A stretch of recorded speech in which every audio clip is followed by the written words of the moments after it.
From the makers of premium mechanical keyboards such as the Luminkey80, Theater75, and Venus Rialto, the guys from Create Kibs gave birth to a sub-brand called Luminkey, providing budding enthusiasts with more budget-friendly, minimalist, and relatively straightforward custom keyboards. They've actually released two keyboards already, the under $200 Luminkey75 and the Luminkey80, which is what we have here today.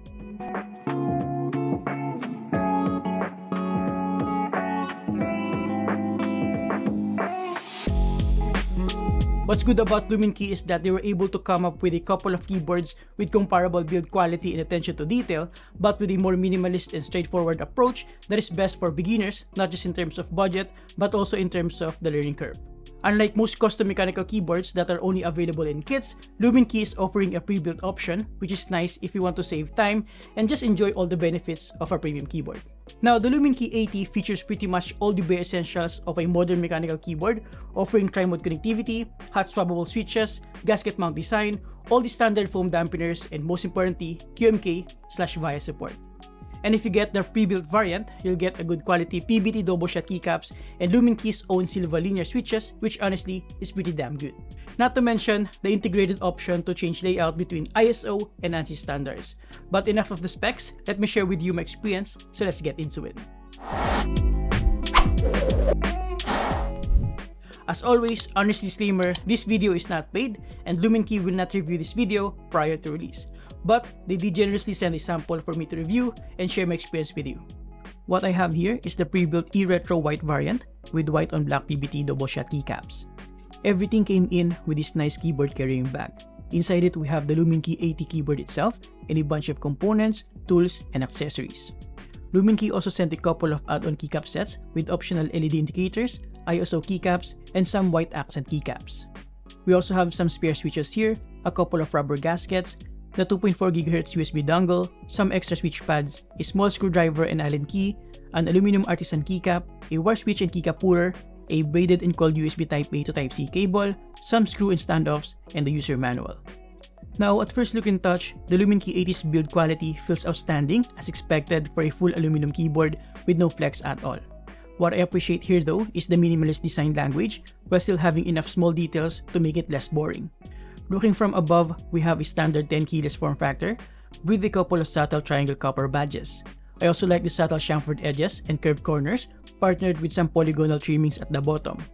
In front, you'll get a good view of the thinner part, and then on the left side, you'll see the relatively steep angle with the said polygonal trimmings.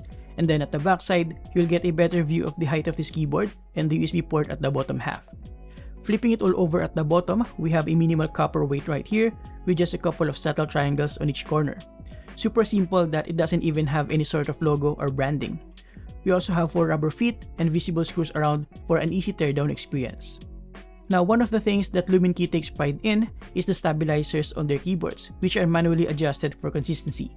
Out of the box, for the most part, the modifiers sound and feel good, especially the backspace, enter, and shift keys. Though I honestly feel like the spacebar could have been better, as I can definitely hear some rattle on either side. I tried a different spacebar keycap, but same result. Nothing cannot be fixed though, with some minor tuning as you please. We'll take a closer look at these stabilizers later when we tear this keyboard apart. Overall, aside from the slight rattle on the spacebar, this pre-built Luminkey80 keyboard with double shot PBT keycaps and Luminkey Silva switches is pretty much good to go. Now, another thing that's worth noting here is that this keyboard features a Tsangan layout, which means the Windows keys on both sides are narrower than its standard layout. By the way, this keyboard is also available in WKL or Win keyless variants if you're into that. Like I said earlier, we also have an option here to change the layout of the enter key from ANSI to ISO, which we'll also explore later. What I like about this keyboard is that it offers modern features like tri-mode connectivity, essentially allowing you to connect up to 4 devices wirelessly, 3 via Bluetooth and 1 via the 2.4 GHz mode. It also has convenient swappable switches, supports both Windows and Mac OS, and is QMK/VIA compatible. Now, while I appreciate that we do have a physical power switch here compared to other keyboards that have none and just rely on key combinations, I don't like the fact that I have to remove the right shift key and fiddle with a tiny switch to turn on the keyboard. But on the other hand, at least it has a built-in power saving mode, so you might not need a switch after all. But yeah. Now, in terms of the keycaps for this pre-built variant, I would say the quality is really good. It is made out of durable PBT plastic with double shot material for the legend, making it essentially permanent, and as I always say time and time again, with PBT plastic, the texture of the keycaps remains the same for a longer period of time. The fonts are also okay, with pretty consistent thickness and alignment for the alphanumeric keys, with thinner fonts on the modifiers.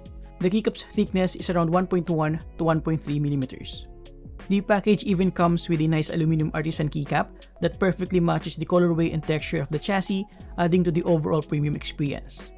Now in terms of the switches, we have the Luminkey Silva linear switches made in partnership with Gateron. Both the top and bottom housing are made out of nylon plastic, while the stem is made out of POM material.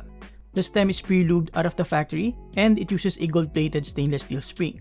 It has a total travel distance of around 3.7 mm, with an actuation force of around 48 grams give or take. Overall, I honestly feel like this keyboard sounds really nice, even with its out-of-the-box pre-built configuration. Here's a proper sound test.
Now in terms of performance, it supports full NKRO on all modes, including the wireless modes, which means you can press as many keys as you want at the same time and they will all register without conflicts. I tested it with at least 10 keys at the same time without any problems. Now, although this keyboard doesn't seem to have any sort of window or anywhere where the wireless frequencies can pass through, I didn't encounter any issue with wireless stability, which is nice considering this is a full aluminum keyboard. Maybe the polycarbonate plate is enough. In terms of the software, as I alluded to earlier, it supports QMK/VIA, making this keyboard highly versatile in terms of key customizations and OS compatibility, with great reliability compared to proprietary software. You can also customize the few SMD LEDs on this keyboard using this software. Alright, so with all the basic stuff out of the way, let's tear this keyboard apart so that you can have a better understanding of its build construction and components. Tearing this keyboard apart is actually pretty straightforward and I would say beginner friendly. All you have to do is flip it at the bottom, remove all the visible screws, and you can now easily lift the top cover up like so. After that, lift the PCB and plate combo gently so as to not damage the ribbon cable connecting the PCB to the daughter board. Carefully pull up the lock on the cable and pull it off like so. Here at the bottom case, we have a 1mm pore and sound dampening foam that also serves as a protection for the PCB. Underneath that, we have a cover here that once removed reveals a couple of 2200 mAh of battery for a total of 4400 mAh of battery. Of course, we also have the daughter board for the battery and USB port. And if you want to remove the weight, you can also do that here by removing the screws. Now looking at the PCB and plate combo, we can see the tiny rubber gaskets around the edges of the polycarbonate plate. Looking at the side, we can see the sandwich 3.5mm pore and foam and 0.5mm PE foam. Looking at the bottom of the PCB, as you may have guessed, the hot swap sockets are made by Gateron. Actually, even the screen stabilizers are made by Gateron. Removing the keycaps and switches reveals that some of the switches are oriented differently because of its interchangeable layout. Maybe this is the reason why this keyboard is not fully backlit, aside from some LED indicators. Now, the enter key can be changed from ANSI to ISO, and the caps lock key can be changed from standard to stepped caps. I'll show you how to do that in a minute. Now, removing the plate screws, we can now take a closer look at the polycarbonate plate. Unfortunately, this is the only available plate option for this keyboard. After that, we have the 3.5mm porn foam and the 0.5mm PE foam. Now, looking closer at the stabilizers, I noticed that while it is pre-lubed, at least for the stems and housings, the wires have little to no lube at all as far as I can tell here, giving users a little bit of flexibility when it comes to further modding. Now, converting the enter key from ANSI to ISO is pretty easy. Luminkey even has a guide for this on their website. All you have to do is remove the enter key stabilizer and flip it 90 degrees like so and screw it in place. If you plan on putting the PE foam back, you'll have to cut some of it to accommodate the new layout. But since I'm not going to put it back, I leave it as it is. In case you cut it, remember that we have some extra switch pads that you can use as a replacement. Now, since the switch orientation for the backslash is now different, you can either remove the stabilizer pad or clip one of the legs of the switch to be able to insert it properly into the socket. And that's it. You can now install the ISO keycaps. As for the caps lock, you can also adjust the switch on the two available socket orientations depending on your preference. I chose to put it on the left side so that I can use a stepped caps lock keycap. While we're at it, I'm also going to swap some of the keycaps with the ones with LED indicators and also swap the F13 keycap with the aluminum artisan keycap, and then put everything back together. As you can tell, customizing this keyboard is pretty easy even for beginners. You cannot mess this up. One more thing though, since the Silva switch features a non-transparent casing, the caps lock LED doesn't shine through. So I had to swap the switch with the included Veteran Baby Raccoon.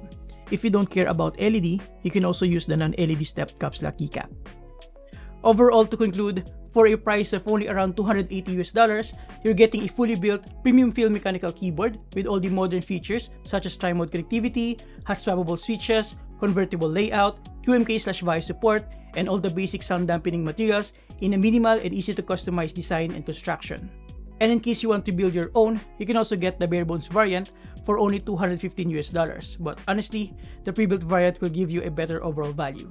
And there you have it guys, thank you for watching. Huge thanks to Luminkey for sending this in. You can get this using the link below. Again, this video is not paid, and Luminkey will see this video at the same time as you'll do. Now, if you're looking for the best low-profile mechanical keyboard, go ahead and watch my review of the Luminkey S75 V2 by clicking this. Thank you for watching, subscribe if you appreciate this video, and see you next time. Have a great day guys, you're awesome.